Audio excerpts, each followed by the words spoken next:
গত বৃহস্পতিবার হাজব্যান্ডের ফিস্টি ছিল।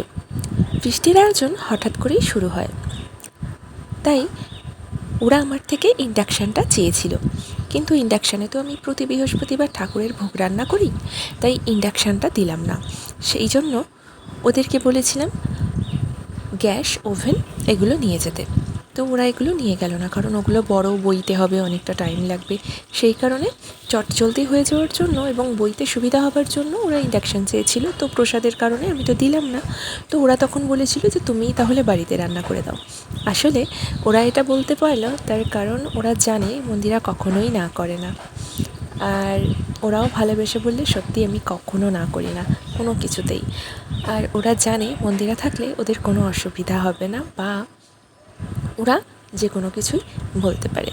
তো যাই হোক, সেদিন চিকেনটা রাতে আমিই রান্না করে দিয়েছিলাম। দাদাভাইরা তো ভীষণ প্রশংসা করছিল, এমনকি এটাও বলছিল যে মা অন্নপূর্ণা নাকি আমি, হাতে জাদু আছে, ইত্যাদি ইত্যাদি।